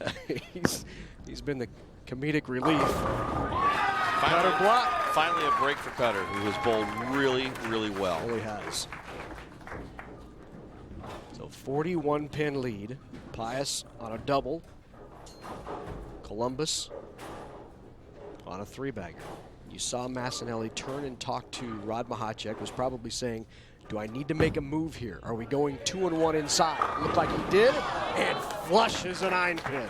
And Columbus is saying, justice. Just a great shot by John Post, the solid 8, the true tap in bowling. And, you know, so John just needs to shake his head one more time and then just pick it up. This is what we talked about, you know, when you get a bad break. We just mentioned it a couple minutes ago. Pocket tap. Just got to pick it up and move on. Justin Olson, a little high, right through, and leaves the Greek church. That may just put the brakes on the Columbus Scotus run here. They had the big comeback coming, didn't they? You've got to try for this here. You've got to, and this is a makeable split.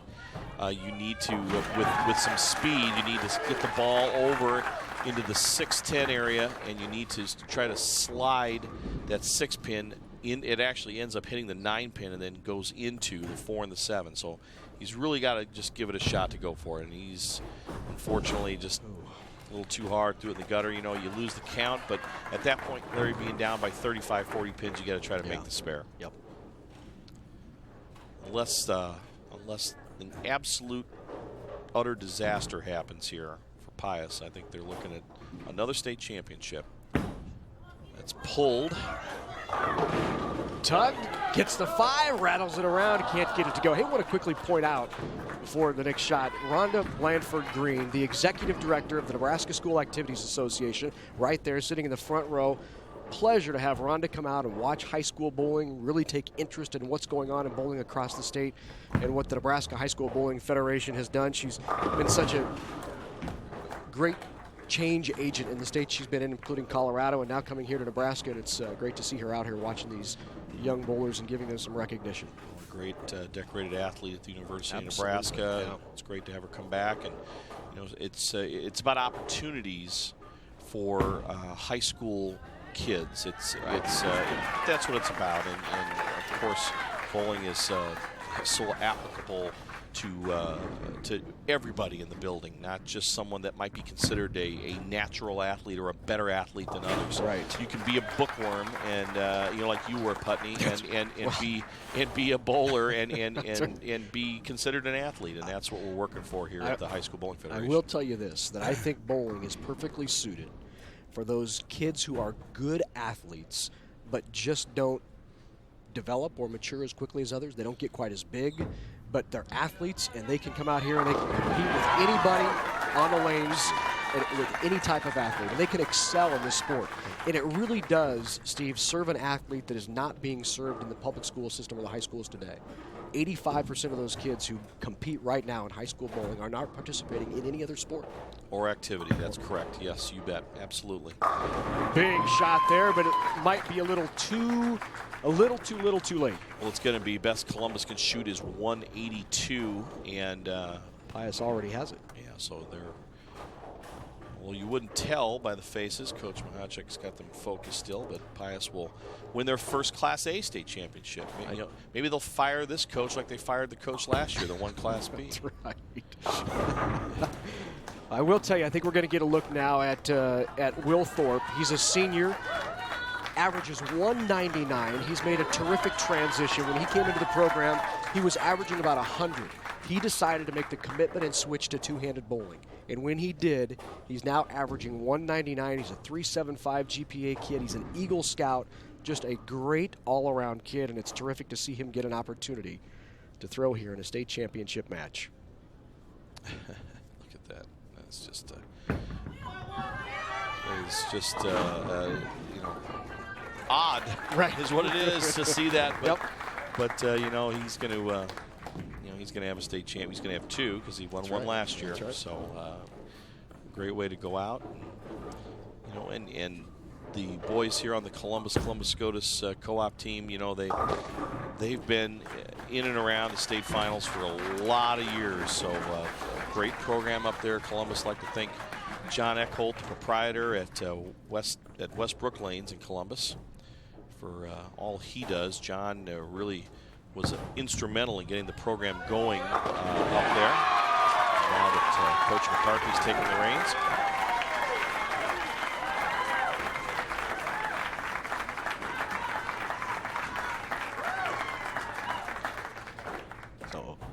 Great conversion by Will Thorpe. And now a chance to throw one more shot, and this is for the state title. He's the cousin of a former Pius bowler who had previously won a state championship in Zach Shaw. He's just thinking, make a good shot here. Yeah, took a peek over there. Doesn't need to throw it in the gutter on TV for the last shot. He's going to be... Closes it out. Pius shoots 224 to 150. They win it. And for the fourth time in 5 years, the Pius 10th Thunderbolts are state champs. Well, just great bowling, and you know, they just persevered. They made minimal mistakes. Got off track a little bit there in game number 2, but you know, just a class example there of, if you look at the line score there, you can see no open frames, Larry. Yep. Well, that'll do it. The Pius 10 Thunderbolts win the Class A state championship. When we come back, pin and trophy presentation, and we'll hear from the champs. It's all coming up next on NET Sports. Whether it's spring planting, fall harvesting, or just a drive across the state, soy biodiesel helps a diesel-powered engine operate in a demanding job. Soybean oil from Nebraska soybeans makes biodiesel a renewable fuel that's also environmentally responsible. The soybean checkoff plays a major role in supporting the use and availability of biodiesel. The Nebraska Soybean Board, growing opportunity from the ground up. Healthcare reform is bringing change. But one thing that won't change is our commitment to you. We're Blue Cross and Blue Shield of Nebraska. And you can count on us. You can count on us to be there when you need us. We'd like to say we have the good life in our state. And for more than 40 years, Nebraska Public Power District has kept the good life running smoothly for Nebraskans. We are driven to go above and beyond with a spirit to provide reliable, affordable electricity with outstanding customer service each and every day. Because in the end, we want to make the good life better for all. Nebraska Public Power District, always there when you need us. The first item on today's agenda. The Nebraska legislature is back in session, and you can see live gavel-to-gavel coverage on NET2 or by logging on to netnebraska.org/capital. Plus, listen weekdays to NET Radio for in-depth reports on what's making news in the Nebraska legislature. Reaching more people with more choices, watch, listen, or log on to NET and be more informed. Contribute $100 to NET during this member drive and join us at Audubon Spring Creek Prairie by Denton, Nebraska on Saturday, May 18th. Take a guided stroll on winding trails through native grasslands. Enjoy spring prairie flowers and wildlife. Lunch will be provided. 800-989-8236 is the number to call to make your gift of support. And we'll look forward to seeing you at Audubon Spring Creek Prairie. No one helps to experience and appreciate Nebraska's natural wonders like NET Television does. It's our way of saying thank you for watching and supporting NET. Saturday on NET1 and NET-HD, watch the NSAA Girls State High School Basketball Championships live beginning at 9 a.m. Central and continuing throughout the day. There's action in all classes. Visit netnebraska.org/sports for times.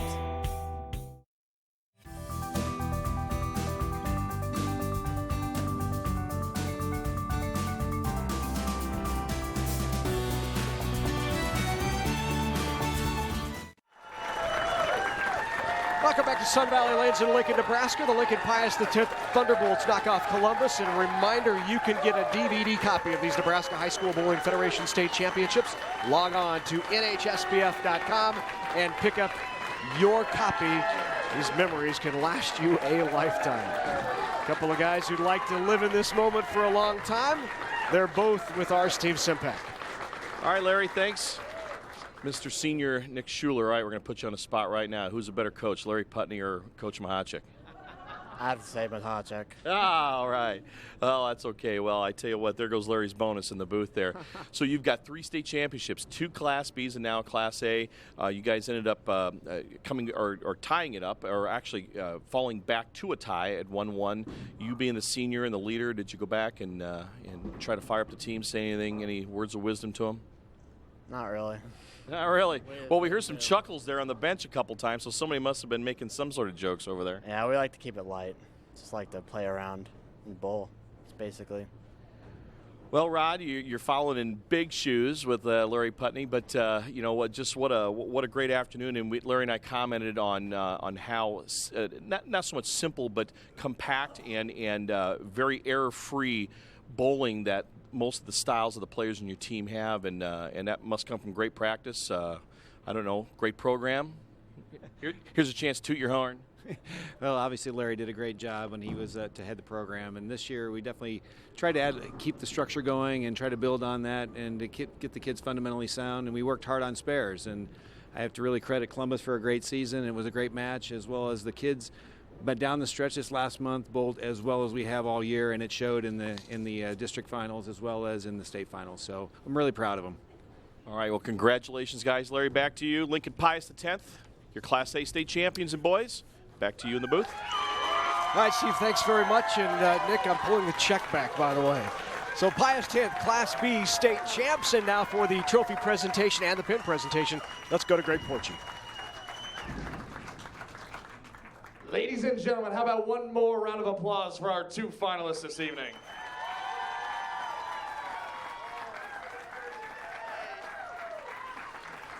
And now for the awards presentation. Your Class A boys runner-up, the Columbus Scotus High School. Coached by Rick Krings and George McCarthy.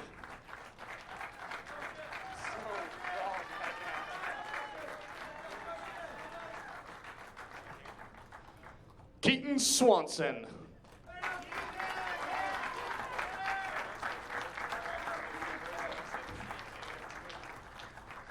Justin Olson.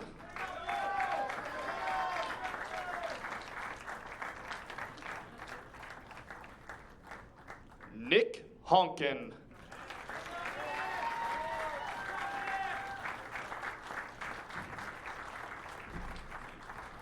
Adam Starzik.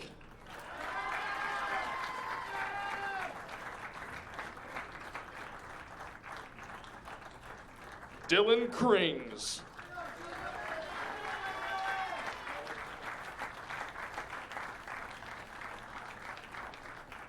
Cutter Block.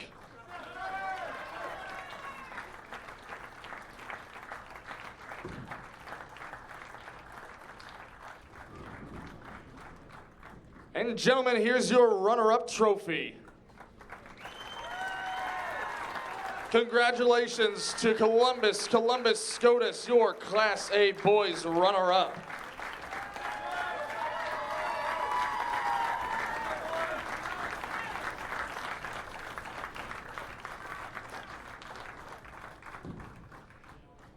Now, here is your 2012-2013 Class A boys champions, Lincoln Pius X Thunderbolts. Coached by Ron Mahacek.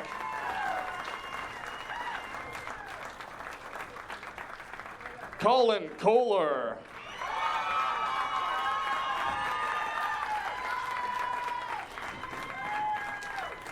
John Post.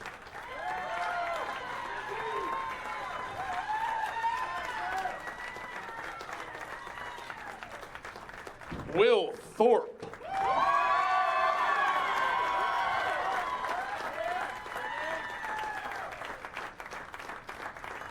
John Massinelli.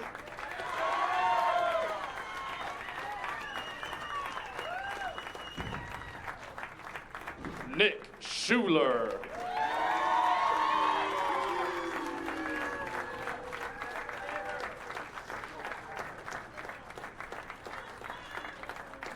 Peter Massinelli.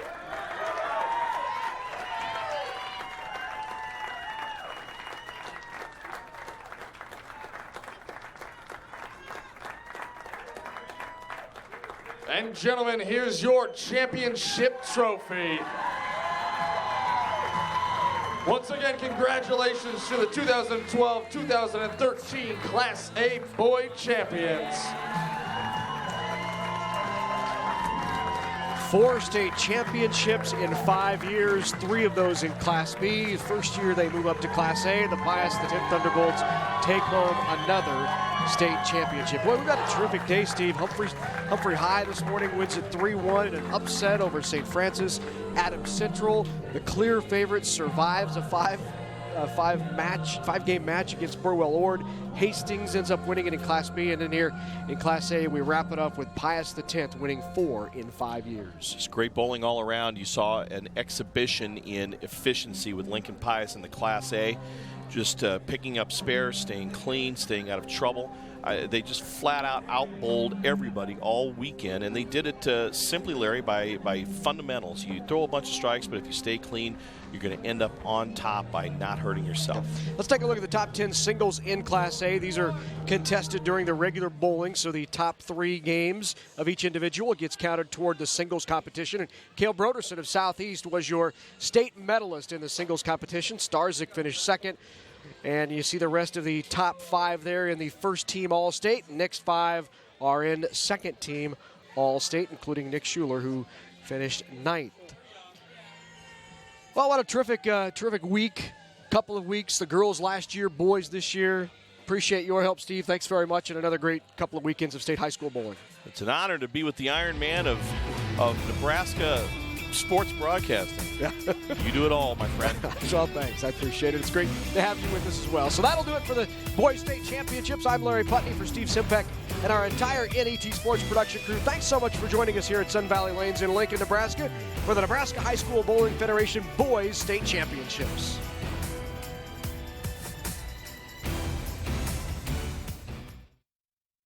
Time Warner Cable is dedicated to the future of our nation's children. That's why we've launched our Connect a Million Minds initiative. We're asking adults to help us inspire kids through science, technology, engineering, and math. And we're achieving this through local partnerships with FIRST. Across the country, Time Warner Cable employees are helping bring FIRST robotics competitions to the areas we serve. The future of our nation and our children depends on math, science, and technology. Visit connectamillionminds.com to find out what you can do. Behind the Outlet. Nebraska Public Power District is passionate about preserving and restoring Nebraska's resources. Whether rescuing fish during canal repair work, protecting avian species on the Platte River, or complying with all environmental standards at our power generating facilities, we actively balance our environmental responsibilities with meeting Nebraska's ever-changing energy needs. Nebraska Public Power District, always there when you need us.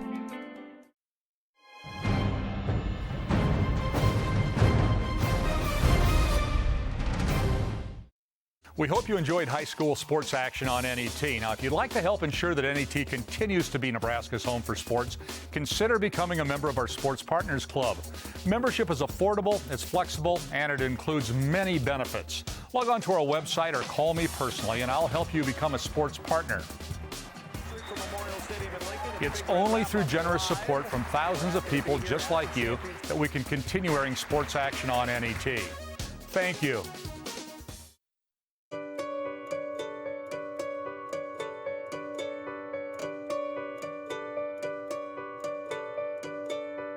Nebraska. It can be inspiring and intriguing, creative and touching. Nebraska. It's about so many things. The people and the places we love. It's about your stories. Nebraska stories. Online all the time. netnebraska.org/Nebraska stories. They started a revolution. Women are changing the way they're thinking about themselves. We were so in your face. There were so many of us. To turn wrongs into rights. What unites women is the refusal to be manipulated any longer. And inspired generations of women to make their own way. It was exhilarating, as we were breaking new ground. Makers. Tuesday night at 7 Central Time on NET1.